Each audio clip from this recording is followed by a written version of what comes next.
Bismillahirrahmanirrahim. Assalamualaikum warahmatullahi wabarakatuh. Alhamdulillah ya. Gimana kabarnya teman-teman Python mania ya. Kita lanjut sekarang di Khataman Python ya, edisi atau episode yang ke-21. Wow, tak terasa ya, sudah 21 hari kita bersama, kurang lebih 3 pekan kita bersama. Baik, kita lanjutkan. Sekarang kita memasuki halaman 138 dari 582, yaitu kita membahas tentang loop design strategies. Oke, baik.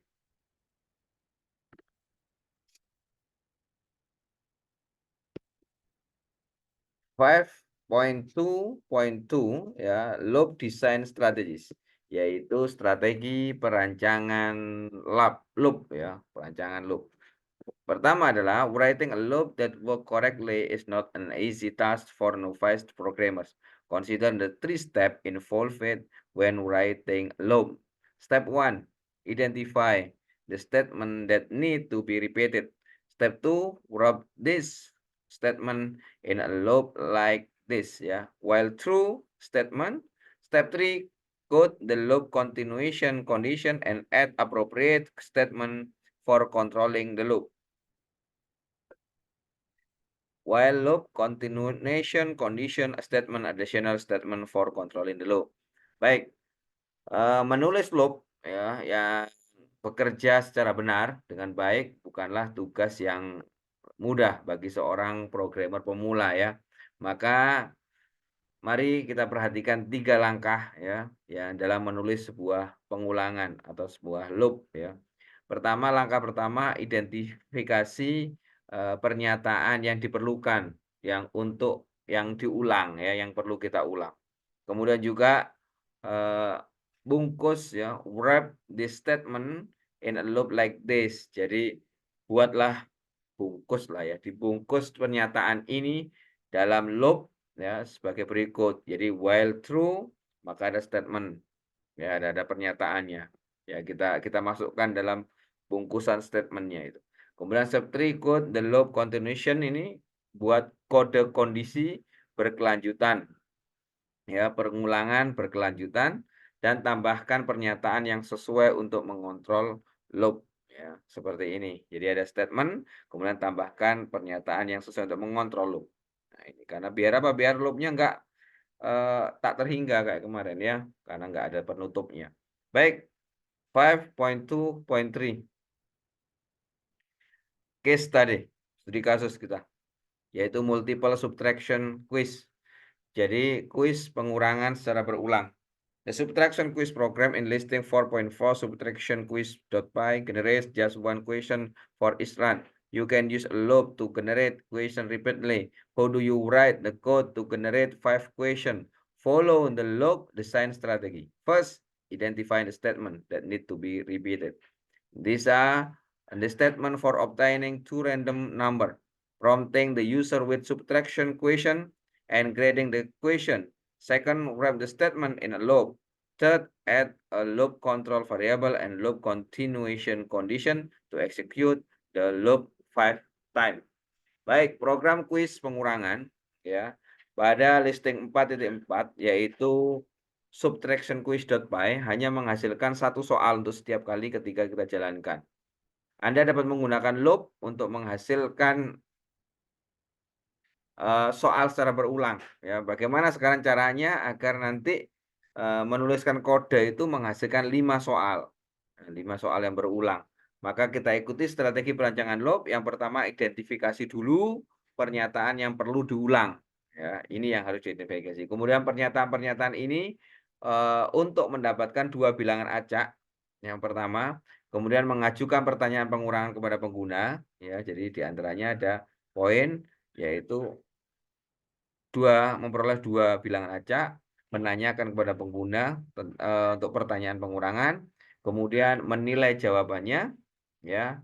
Nah, menilai dan juga menilai jawabannya itu benar atau salah ya.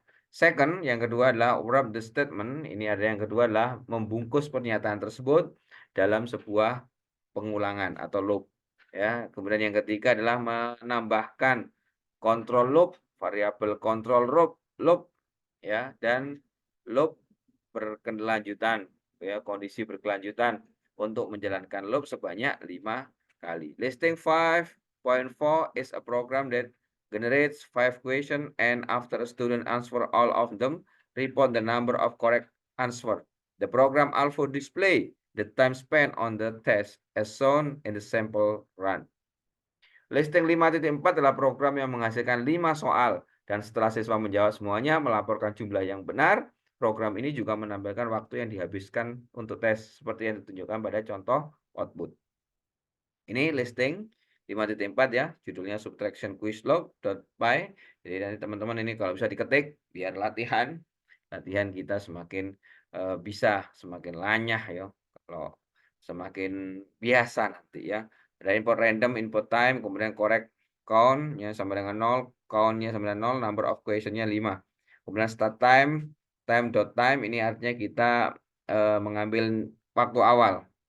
Kemudian kita menghitung while count kurang dari number of question. Jadi ketika kita menghitung nanti jumlah question-nya selagi masih belum sampai 5, maka ikutilah pernyataan di bawah ini yaitu nomor 1, nomor 2 kita ambilkan di random ya. Kemudian setelah itu jika nomor 1 kurang dari nomor 2 jelas maka dibalik. Ya kan dibalik nomor 1, nomor 2 ini swap ya, ditukar nomor 2, nomor 1.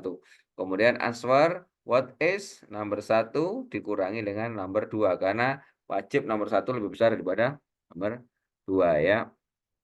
Maka diperbesar nanti. Di nomor satunya diubah, yang harus lebih besar. Kemudian if number 1 min number 2 itu sama dengan answer ya sesuai dengan jawaban di sini ya jika ternyata ini kan jawaban pengguna ya.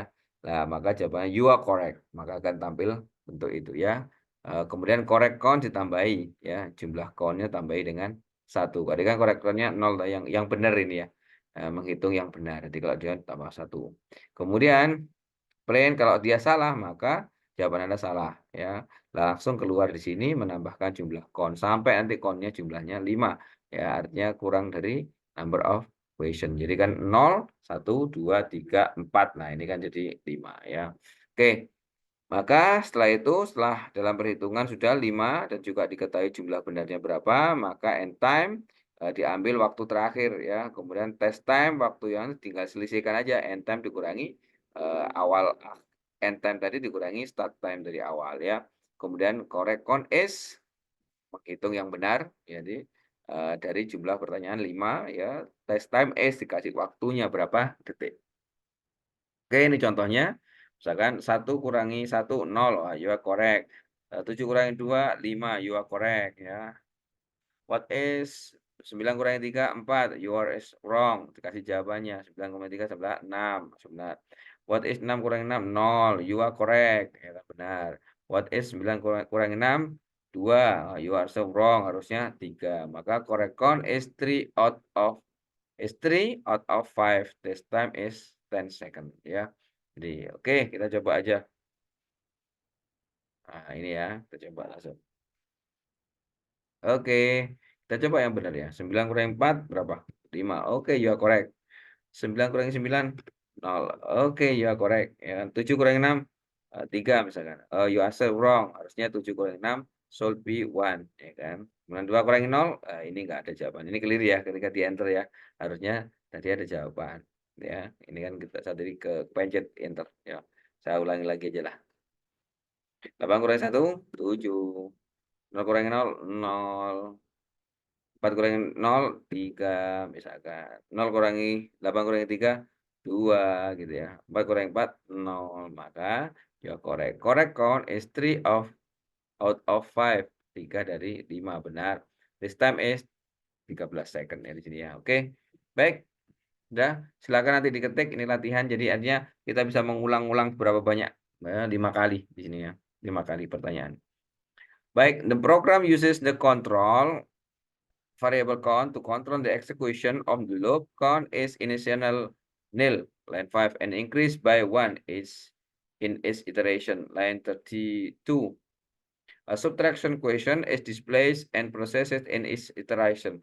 The program obtains the time before the test starts in line X and the time after the test and ends in line 34 and compute the test time in second in line 35.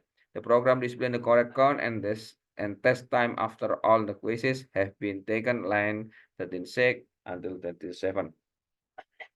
Baik, program ya ini menggunakan variabel kontrol ya, jumlah count, variabel kontrol namanya count untuk mengontrol jumlah eksekusi pengulangan.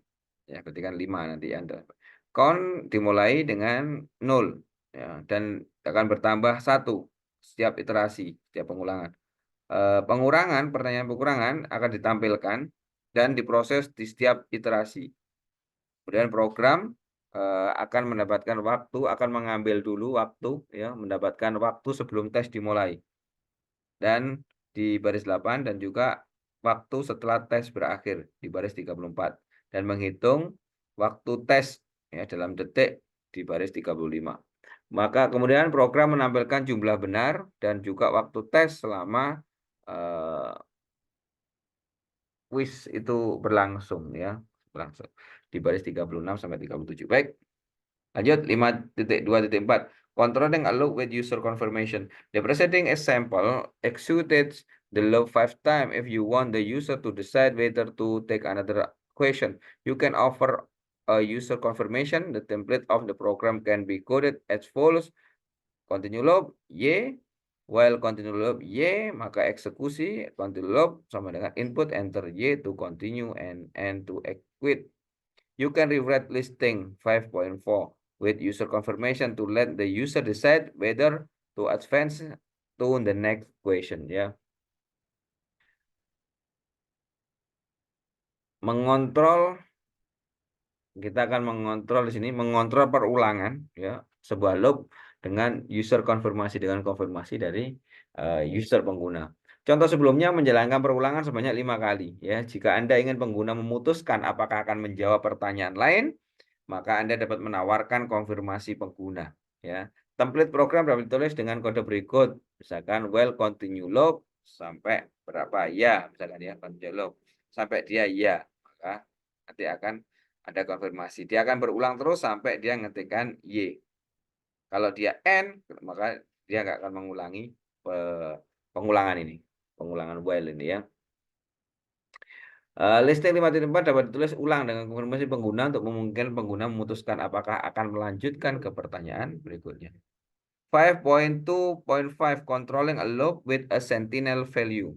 Ya, ini menarik. Mengontrol penulangan dengan nilai sentinel. Kita lihat sekarang. Another common technique for controlling a loop is to designate a special input value known as a sentinel value, which signifies the end of the input. A loop that uses a sentinel value in this way called a sentinel controlled loop. Teknik umum lainnya untuk mengontrol perulangan yaitu dengan menetapkan nilai input khusus yang dikenal sebagai nilai sentinel yang menandakan akhir dari input. Perulangan yang menggunakan nilai sentinel dengan cara ini disebut dengan perulangan kendali sentinel ya kan, atau controlling. Sentinel controlling loop dikontrol oleh sentinel ya. The program in listing 5.5 read and calculate the sum of an unspecified number of integer. The input nil signifies and the end of the input. You don't need to use a new variable for each input value. Instead, use a variable named data line 1 to store the input value and use a variable named sum line 5 to store the total. Whenever a value is read, assign it to data line 9 and add it to sum line 7 if it is not 0. Program pada listing 5.5 membaca dan menghitung jumlah dari bilangan bulat ya yang tidak ditentukan jumlahnya. Ya, input 0 menandakan akhir dari input. Jadi Anda tidak perlu menggunakan variabel baru untuk setiap kali nilai input. Sebagai gantinya, gunakan variabel bernama data untuk menyimpan nilai input dan gunakan variabel bernama sum ya untuk menyimpan totalnya. Setiap kali nilai dibaca, tetapkan ke data dan tambahkan ke sum jika tidak 0. Contoh, data ini memasuk enter and integer. Ya, the input n jika itu 0. Ya, masukkan aja sampai berapapun kali Nah, kalau nanti dimasukkan 0 ya berarti itu adalah dia akan berhenti selesai. Sum itu jumlah ya, kita mulai di 0 diisi dengan sumnya 0. While data tidak sama dengan 0 maka sum plus sama dengan ya plus sama dengan data. Data sama dengan eval input enter an integer the input and if it is 0 ya. Jadi ini masukkan integer maka akhir dari input lah ketika kita masukkan 0 ya. The sum is maka dijumlah sendiri. Tambahin gitu ya. Jadi kalau misalkan mau menambahkan berapa data. Oke. Ada listing 5.5 kita lihat. Oke, kita masukkan di situ kalau di 2 3 4 0 ya. 2 misalkan 3 4 lah, selesaikan 0. Jawabannya 2 tambah 3 tambah 4 ketemu 9. Yes, good 9. Baik, if data is not nil, it is added to the sum line 7 and the next item of input data is read line 9 to 10. If data is nil, the loop body is no longer execute and the while loop terminate. The input value nil is the sentinel value for this loop. Note that if the first input read is nil, the loop body never executes and the resulting sum is nil. Nah ini menarik ini ya.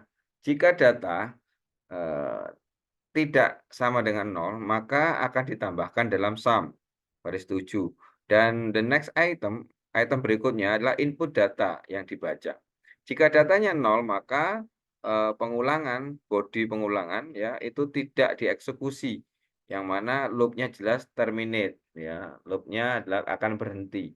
Nilai input 0 itu disebut dengan sentinel. Jadi nilai input 0 itu disebut dengan nilai sentinel untuk perulangan ini ya. Catatlah bahwa jika first input read is 0, jika pertama kali dia inputnya adalah 0, maka ya loop body never execute. Jadi bodinya tidak akan pernah dieksekusi tadi. Jadi body pengulangan, jadi statement ya, yang dari dalam loop itu tadi nggak akan dieksekusi dan menghasilkan sumnya adalah 0.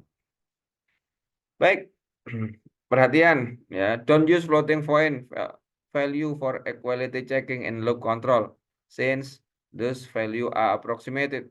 They could lead to imprecise counter value. This example uses ENT value for data. Consider the following code for computing 1 plus 0,9 tambah 0,8 tambah titik-titik sampai tambah 0,1 ya.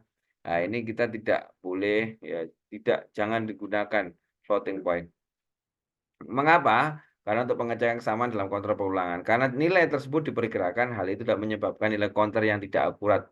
Contoh ini menggunakan nilai INT untuk data. Perhatikan kode berikut untuk menghitung 1 ditambah 0,9 sampai 0,1 ya.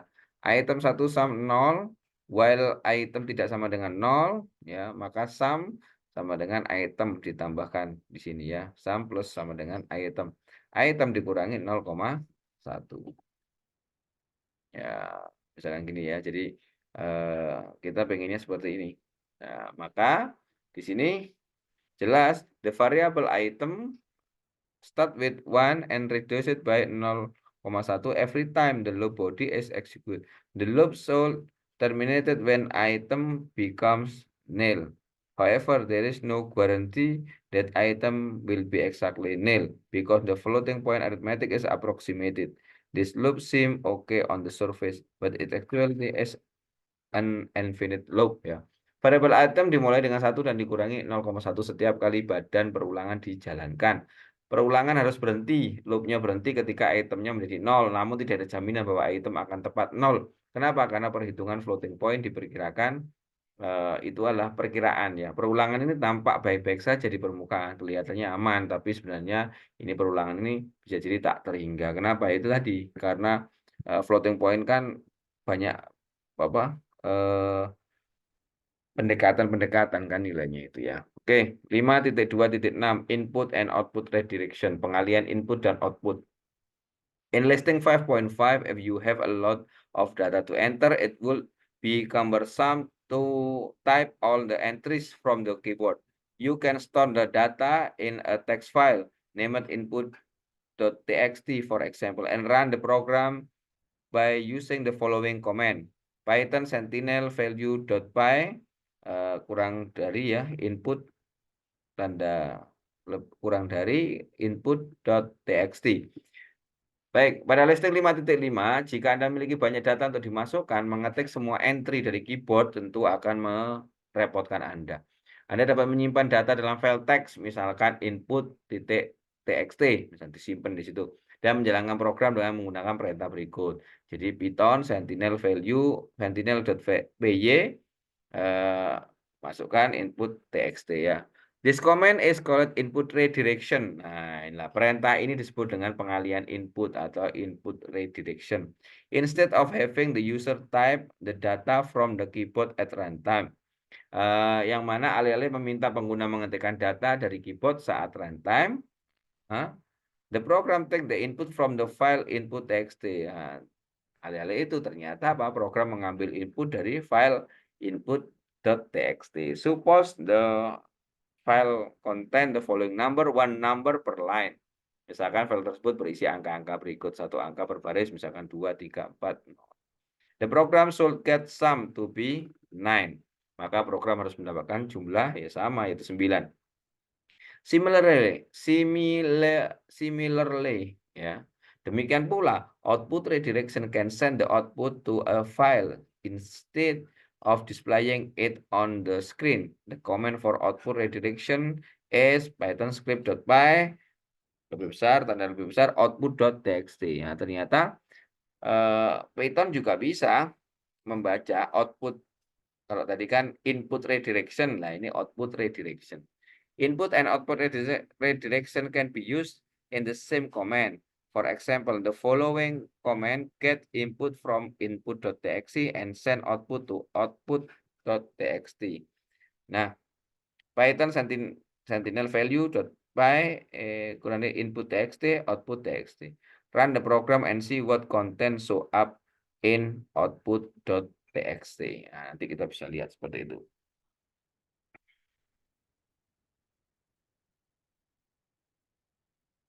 Oke. Baik ya, kita nanti bisa latihan dengan itu. Jadi nanti kalau misalkan kita jalankan ada fungsi di sini ya. Saya misalkan di sini aja mana tadi sentinel ya sentinel. Kalau kita jalankan ini masalahnya nggak bisa ini harus pakai terminal ya. Nanti boleh dicoba ini pakai di terminal atau di CMD boleh coba ya. Nanti ini input.txt-nya diisi ini 2340 ke bawah ya pakai notepad saja. Oke, next lanjut kita ke 5.3. 5.3 the for loop. Nah, ini pengulangan for. Kalau tadi kita 5.2 kemarin lah pengulangan while, ini for. Jadi pengulangan ada 2, while bisa, for bisa ya. Baik, often you know exactly how many times the loop body need to be executed, so a counter variable can be used to count the execution. A loop of this type is called a counter-controlled loop. In general, the loop can be written as follows. I sama dengan initial value dan nilai awal, di mana while I kurang dari n value, maka I-nya bertambah satu-satu terus. Untuk menggunakan perulangan for loop ya, maka dapat digunakan menyederhanakan dari bentuk yang di atas ini, preceding ini ya. For I in range, nah ini initial value ke n value baru loop body. In general dalam umum maka sintak for loop itu ya for var in sequence urutannya. Nah, ini bisa range nilai awal sama nilai akhir. Baik. Ya, seringkali Anda tahu persis berapa kali badan loop perlu dijalankan sehingga variabel kontrol dapat digunakan untuk menghitung eksekusi. Maka loop jenis ini disebut loop kontrol pencacah. Wah, ini kalau dalam bahasa Indonesianya artinya gini, controlled loop, pengulangan yang dihitung ya, counter ya, penghitungan controlling ya. In general, adalah secara umum loop ditulis sebagai berikut ini. Baik, a sequence hold multiple item of data stored one after the other. Later in the book, we will introduce string, list, and tuple. There are sequence type object in Python. The variable var takes on its successive value in the sequence, and the statement in the body of loop are execute on for its value. The function range a, b return the second integer a plus 1, b min 2, and b min 1, for example. Ya, sebuah sequence atau urutan itu menyimpan banyak item data, disimpan satu demi satu. Nanti di buku ini kita akan membahas ya, ada string, ada list, ada tuple. Mereka adalah objek bertipe sequence di Python. Variabel var ini mengambil setiap nilai berurutan ya dalam sequence, dan pernyataan di badan loop dijalankan satu kali untuk setiap nilai. Jadi ini adalah seputar satu kali. Fungsi range A, B mengembalikan urutan bilangan bulat A plus 1, B min 2, sampai B min 1. Ya, misalnya seperti itu. Maka kalau kita lihat contoh, for V in range 4,8, print V. Ini nanti jawabannya, dia mengambil 4 awal ya, sampai nanti sebelum 8. Dia nambah 1, 4, 5, 6, 7. 8-nya enggak ikut. Ya. The range function has two more version. The range ya, fungsi range mempunyai dua versi lebih lah ya. You can also use range A or range A, B, K. Range A itu artinya sama dengan range 0 sampai A. K itu digunakan untuk step value, nilai tahapannya dalam range. Jadi A, B, K. The first number in the sequence is A. Jadi bilangan pertama sequence di urutan adalah A. Its successive number in sequence will increase by the step value K. B is the limit. Jadi artinya nilai awalnya itu adalah A, yang mana tiap-tiap number ini, urutan ini akan ditambahkan dengan value, step value ya, nilai apa namanya, nilai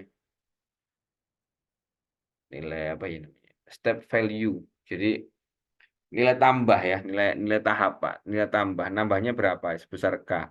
Sedangkan B itu adalah nilai batas. Maka the last number in the sequence must be kurang dari B ya, contohnya itu. Jadi dia tidak akan pernah lewat dari B ya kan. Contoh for V in range 392, print V, maka jawabannya 3 tambah 2 itu berapa? 5 tambah 2 7 ya kan. Nah, terakhir kan 9, nggak boleh. Nah, 9-nya nggak ikut ya. The step value and rank ya 392 is 2. Ya, jadi nilai langkah di range-nya adalah 2. Step value. Jadi nilai tahapan ya. Apa ya? Selisih lah ya. Artinya 2. The limit is 9. So the sequence is 3, 5, and 7. The range APK function can count backward if K is negative. In this case, the sequence is still A plus K, A plus 2K, and so on for a negative K. The last number in the sequence must be greater than B, for example. Maka pada range A, B, K, ya, fungsi range ini dapat menghitung backward, jadi kebalikannya. Ya, jika K-nya adalah negatif. In this case, pada kasus ini, urutannya dimulai dari A plus K, A plus 2K. Sampai nanti dengan nilainya K-nya adalah negatif ya. The last number, bilangan terakhir itu adalah harus lebih besar daripada B, for example. Kita lihat sekarang. For V in range, jadi 5, B-nya 1 gitu ya.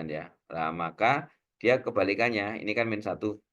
Step value-nya kan min 1 K-nya ini. Maka nanti tambah 5 kurangi min 1. Pertama 5 dulu tampilin. Setelah itu 5 kurangi 4. 4, 3, 2 lah. Nggak boleh 1. Ya, jadi harus lebih besar daripada 1. Oke. Note, the number in range function must be integer. For example, range 1.5, 8,5, range 8,5, range 1,5, 8,1 would be wrong. Jadi harus dalam bilangan bulat ya, range nggak boleh, koma-koma nggak boleh ya. Sudah, nanti akan salah di situ. Baik, sementara itu ya teman-teman, kita sampai di 5.3 dulu, yaitu pengulangan for. Nanti akan dilanjutkan di 5.4, yaitu loop pengulangan yang bersarang. Itu di dalamnya itu ada pengulangan lagi ya. Oke, itu nanti kita akan bahas di episode berikutnya, yaitu episode ke-22.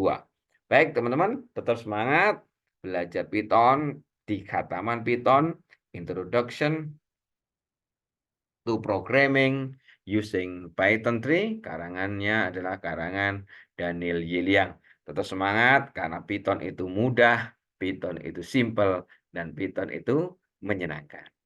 Oke, sampai ketemu lagi di episode berikutnya. Wassalamualaikum warahmatullahi wabarakatuh.